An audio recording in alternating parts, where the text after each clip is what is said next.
दे रखे हैं दुष्यंत भाई तक। इसको भी ठोकर मार के किसानों के बीच में बैठ जाना चाहिए यदि ये देवलाल का खून है तो। और यदि ये काम ये ना कर सकता तो फिर दोबारा देवलाल का नाम लेने की भी जरूरत नहीं है।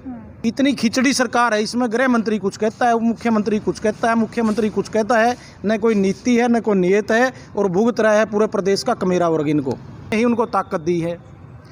आज ये डुगडुगी के 5-10 महकमे इस तक दे रखे हैं दुष्यंत भाई तक। इसको भी ठोकर मार के किसानों के बीच में बैठ जाना चाहिए यदि ये देवलाल का खून है तो।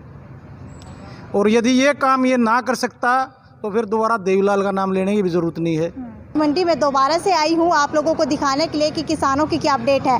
आप सभी जानते हैं कि जो इनका धरना प्रदर्शन है वो 11वें दिन में पहुंच चुका है, और यहाँ पर आज इनको समर्थन देने के लिए कांग्रेस नेता उमेश सिंह आए हैं यहाँ पर। चलिए उनसे बात कर लेते हैं कि आखिरकार उनका क्या कहना है इस बारे में। नमस्कार जी। नमस्कार सर, बताइए 3 अध्यादेश को लेकर आपका क्या कहना है?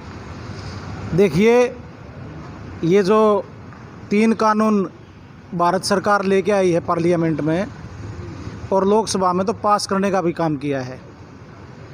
ऐसे काले कानून तो न कभी अंग्रेज़ लेके आए न कभी मुग़ल लेके आए। जिस तरह के कानून भारतीय जनता पार्टी लेके आ रही किसानों के विरोध में, एक तरफ तो जहाँ ये बात करते थे स्वामीनाथन आयोग लागू करने की, वर्तमान में जो इनके अध्यक्ष हैं वो अपने कुर्ते निकाल के जुलूस का नेतृत्व करने का काम करते थे जब वो किसान सेल के अध्यक्ष होते थे। आज का दिन जो किसान के पास था उसको छीनने का काम किया जा रहा है।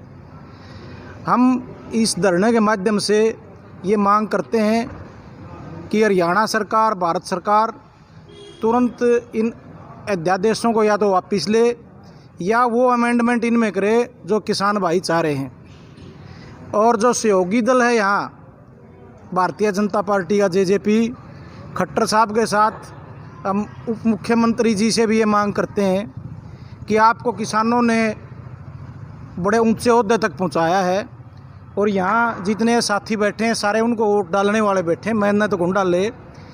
और सारे की ये भावना है अगर जब आपकी सरकार में चल नहीं रही तो आप इस सरकार को छोड़ दो।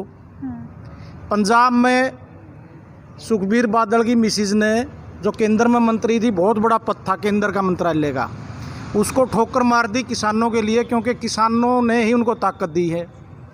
आज ये डुगडुगी के 5-10 महकमे इस तक दे रखे हैं दुष्यंत भाई तक। इसको भी ठोकर मार के किसानों के बीच में बैठ जाना चाहिए यदि ये देवलाल का खून है तो। और यदि ये काम ये ना कर सकता तो फिर दोबारा देवलाल का नाम लेने की भी ज़रूरत नहीं है। खट्टर से तो किसानों को कोई उम्मीद नहीं थी, इसीलिए उसके विरोध में वोट डालने का काम किया था। लेकिन जहाँ से उम्मीद थी उसका दर्द किसान वर्ग का ज़्यादा है। तो इसमें तो कहीं से भी न आड़ती का हित है न किसान का हित है। किसान को कॉन्ट्रैक्ट फार्म के थ्रू बड़ी बड़ी कंपनियां बेदखल करने की काम करेंगी, मनमर्जी से उसकी फसल खरीदी जाएगी, मंडियां बेकार हो जाएंगी, किसान सड़कों पर आ जाएगा, अपराध बढ़ेगा, बेरोज़गारी बढ़ेगी, अव्यवस्था फैल जाएगी। और इसमें प्रदेश में देश में 2 ही वर्ग रह जाएंगे, एक तो बिल्कुल मज़दूर जो मज़दूरी करके खाएगा और एक बहुत बड़े पूंजीपति जो उनसे काम लेंगे। तो हम इस व्यवस्था का विरोध करते हैं और आज यहाँ इन भाइयों को पूरा समर्थन देने आए हैं। हमारी ओर से पूरा समर्थन रहेंगे और जहाँ जहाँ भी जब भी ज़रूरत होगी, इनके प्रधान जी बैठे हैं, अध्यक्षता कर रहे हैं, बबलू जी, भाई काला जी बैठे हैं, कृष्ण जी बैठे हैं, जहाँ भी ही उनको ताकत दी है। आज ये डुगडुगी के 5-10 महकमे इस तक दे रखे हैं दुष्यंत भाई तक। इसको भी ठोकर मार के किसानों के बीच में बैठ जाना चाहिए यदि ये देवलाल का खून है तो। और यदि ये काम ये ना कर सकता तो फिर दोबारा देवलाल का नाम लेने की भी ज़रूरत नहीं है। लड़ाई सबकी है, अकेले इनकी फसल नहीं बिकेगी, इनकी ज़मीन नहीं जाएगी, तो सब साथियों को सड़क पर आगे इनका साथ देना पड़ेगा यदि सरकार को पीछे हटाना है इन कानूनों से तो। और आड़ती भाइयों से भी मैं कहना चाहता हूँ कि ये तो फिर भी ठोकर खाएंगे, ऊपर नीचे होके कच्चा पाका खा लेंगे। आपके व्यापार का सवाल है, मंडी में 500 दुकान है, यदि एक व्यक्ति भी दुकान के साथ आए तो 5 आदमियों की हाजिरी तो मंडी की ओर से होनी चाहिए। तो सारे व्यापारी और किसान मिलकर इस लड़ाई को लड़ें। यदि लड़ाई लड़ेंगे तो यहाँ तो अंग्रेज़ भी चले गए, मुग़ल भी चले गए, लेकिन लड़ाई सब ने मिलकर लड़नी पड़ेगी। ये अध्यादेश और ये सरकार भी चली जाएगी। सर, पीपली में जो लाठीचार्ज हुआ था उसके ऊपर आपकी क्या प्रतिक्रिया है? वो तो एक जलियांवाला बाग जैसा एपिसोड दोहराया गया इस सरकार द्वारा। किसान शांतिपूर्ण तरीके से अपना विरोध प्रकट कर रहे थे। आप देख रहे हो कि राजनीतिक लोग कितनी बड़ी बड़ी रैली कर रहे हैं, जलसे कर रहे हैं, जुलूस कर रहे हैं, कोई सोशल डिस्टेंसिंग नहीं, कोई मास्क नहीं। लेकिन वो जब अपनी बात कहने के लिए वहाँ इकट्ठे हुए, पहले तो उनको इकट्ठा नहीं होने दिया। इस तरह के कानून ADGP लॉ एंड ऑर्डर विभाग के रिटर्न में हैं सभी थानों में। अब कोई भी किसानों का समूह किसी भी गांव से, शहर से, थाने से, तहसील से, ज़िले से बाहर नहीं जाना चाहिए। लेकिन वो जैसे तैसे खेतों के रास्ते से अपने हक के लिए लड़ने के लिए पीपली पहुँचे। वहाँ जाने के बाद उनको अपना प्रोग्राम नहीं करने दिया, फिर लाठीचार्ज कर दिया, फिर प्रोग्राम की इजाज़त दे दी।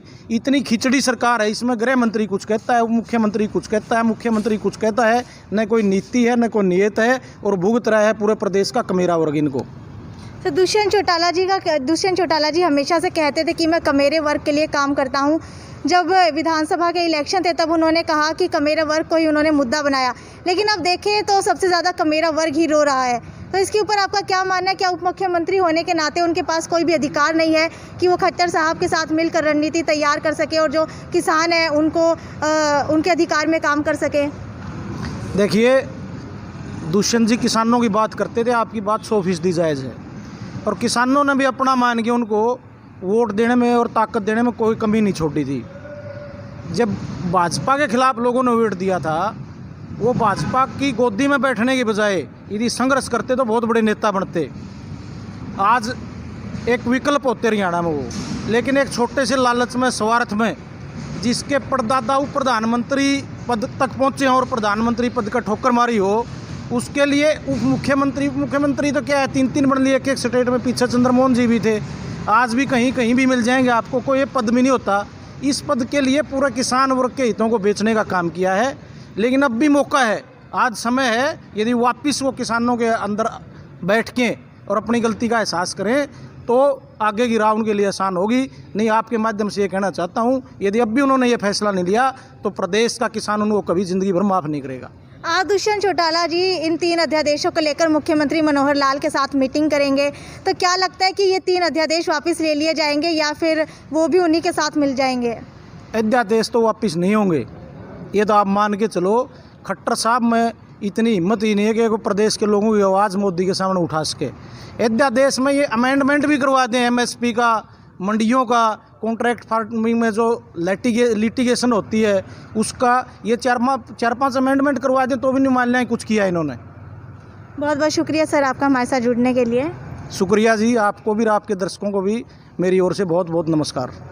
तो ये थे हमारे साथ उमेद सिंह, जिनका साफ तौर के ऊपर कहना है कि जो दुष्यंत सरकार है, लगता है कि उनको सिर्फ पद दे दिया गया है, लेकिन उनकी जो है वो बिल्कुल भी नहीं चलती है पार्टी के अंदर। अब थोड़ी देर में देखा जाएगा कि जो उप मुख्यमंत्री दुष्यंत चौटाला है वो मुख्यमंत्री से मिलने के लिए गए हैं, क्या इसमें निकल कर आता है। उमेद सिंह का साफ तौर के ऊपर यहाँ पर कहना है कि जो 3 अमेंडमेंट है वो तो वापस नहीं होंगे जो पास हो चुके हैं, लेकिन हो सकता है कि जो किसान मांग कर रहे हैं MSP की, उसका अमेंडमेंट दोबारा से यहाँ पर लेकर आया जाए।